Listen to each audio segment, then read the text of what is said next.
Howdy! My name is Bruce Brown. You can call me Bruce. What this blog is for, it's for a couple things.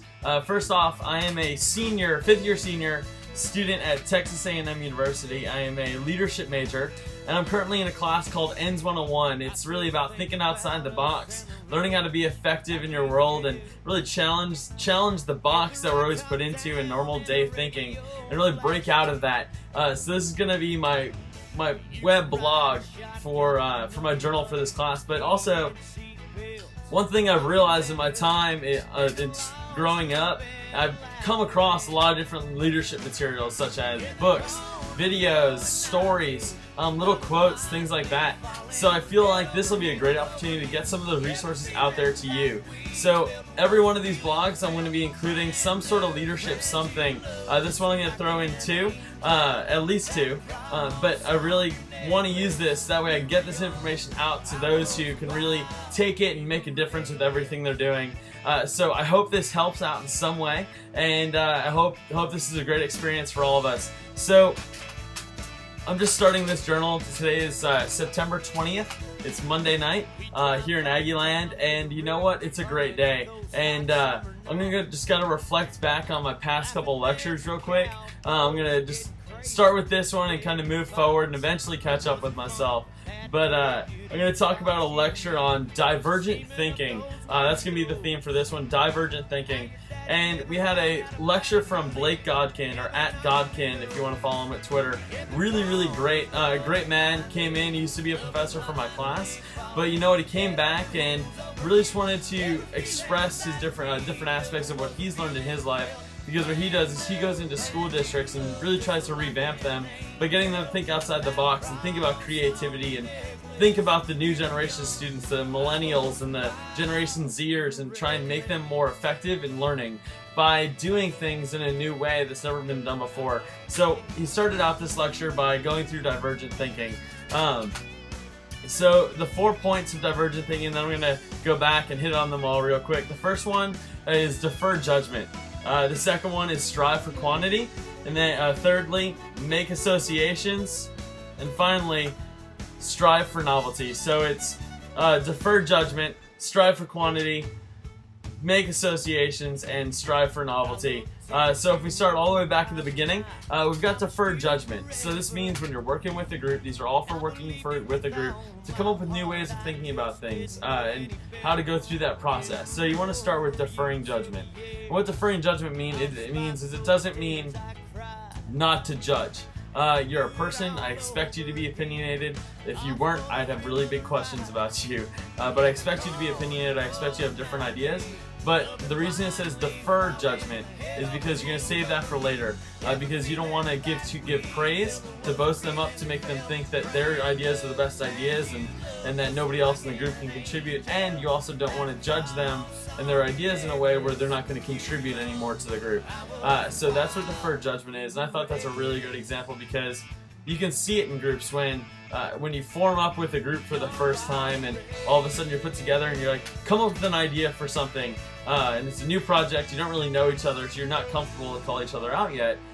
And it's very, very easy to fall into the pattern of, you know what, this person said a really good idea, let's just go with it. It sounds like they know what they're doing, so let's go with their idea. And just work, and you'll never come out to those other ideas. Because if you really look at it, about the first 80% of the ideas that you're going to come up with are ones that are already based on something else. And you won't get to those really new creative ideas until you really work through them. So definitely make sure to defer the judgment and just keep getting the ideas out there. Keep throwing them out real short. The next one is strive for quantity. I already said that you're going to go through a lot of different examples with what you're doing.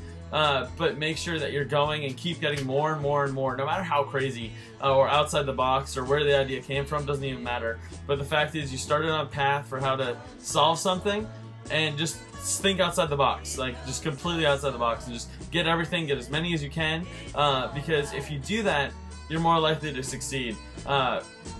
It's like if you were to take a loaded gun and point it down at the target, and you were given one bullet and a blindfold, and you had put the blindfold on, and they say, hit a bullseye. Well, if you're only given one shot, you're most likely not going to hit it. But if you're given as many bullets as you want, and just keep throwing them out there, keep throwing them out there, and you aim it down that sight again. You just keep going, firing, firing, firing. Eventually, one's gonna hit the dot. And you know what? Then because you got all those ideas out there, and you're able to find that idea, and then you're able to sift through the ones that don't work eventually, and you're able to find that idea that hit the bullet and hit the bullseye. I'm sorry. And it'll just hit it right on the head, and it'll be good to go. And you'll be so much more productive for it. And you might not have gotten to that if you only threw out that one idea. Thirdly, make associations. This means make connections between things that aren't really related, or you wouldn't think about at first. Maybe you've heard them your whole life, but really never taken a step out there and really put them together. One really cool thing is called a phone book.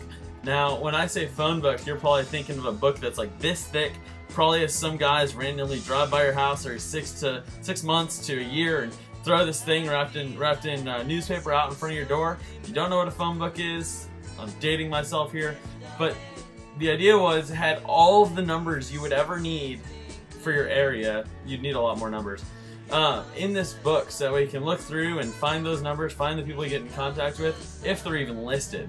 Now, obviously, you can just search on our smartphone and find it. But the idea of a phone book is something different, and I'm gonna let you watch the video right here. Enjoy.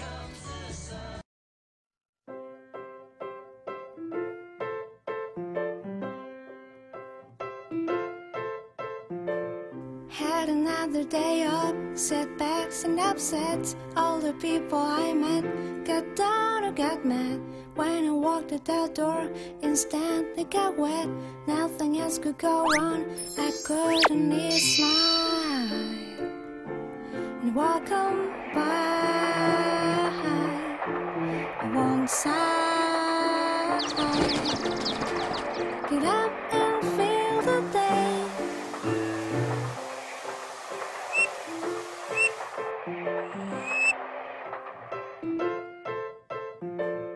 Had another day of bad news and despair. All the past I went through just made me aware how to deal with your days, even they're not fair.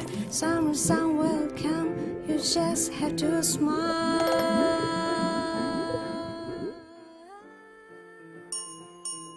A bit of love. You can walk on by and just say, get on, go on, no matter how long. Stand up, set up, your day as you want. Don't stop, don't drop, you know that you can. With a bit of love, we'll go by and start another day.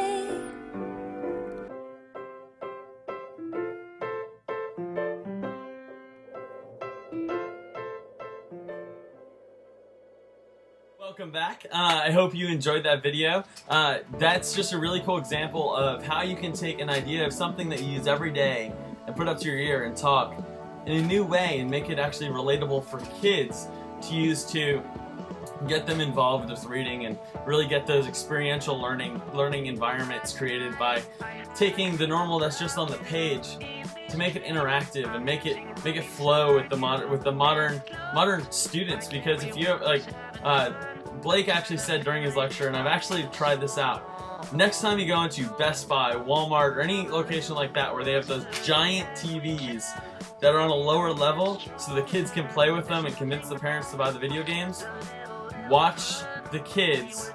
First thing they do when they see a display is they go up and touch the display, and they expect it to interact like the phone book does in the video. And that's because that's what they've grown up with. They're so much more adept at those things when I'm just learning about those things now over the last couple years while I've been in college. They're growing up with this. And I just think that's a really great way to take something like reading and take it in a completely new dimension. And I love the fact that it's challenging the norms of how we do things and getting out there, because you need to do that in order to be effective in today's modern world. And I think that really hits on the last point of divergent thinking, and that is to strive for novelty. It's not enough to go with the status quo. It's not enough to say, you know what, I need a new idea and I'm just gonna this other idea seems to be working, let's just increase the amount of it we do. Like, if we're in a city and we think the bus system's effective, there's not enough buses, and hey, let's just increase the amount of buses, good to go. Well, maybe there's another idea that's even better than increasing the amount of buses. And we just need to go and strive for that novelty and test it out and see what'll happen, see what'll work. Because if you don't, you never know what idea you're gonna miss. So always go out there, always strive for novelty. And a really good way to put it, that Blake put it, was you can always go for the wild and crazy. Because it's a lot easier to take the wild and crazy and then trim away a little bit and make it fit into the parameters or whatever design that you need it to fit into. But you can't take a dull idea or an idea that isn't fully thought out or something novel and something innovative. If it's just reinventing the wheel and you're working with that again and you're working with the same thing that you already had, then odds are that you're just gonna take that and keep it as is, because you're not gonna be able to think about things to bring it up and make it grow. So go for the wild, go for the crazy, and then just form it to fit your needs. So strive for novelty. And that's all about divergent thinking. That's all I have for today's little journal entry right here on Bruce Leadership. But if you have any questions, please leave a comment below or on my subscriber link, and just feel free to comment on there. I'd love to look up different resources, or if you've come up with some of your own, send them my way. I'd love to talk about them and get some discussions going. But that's all I got for today. Thanks, and gig 'em.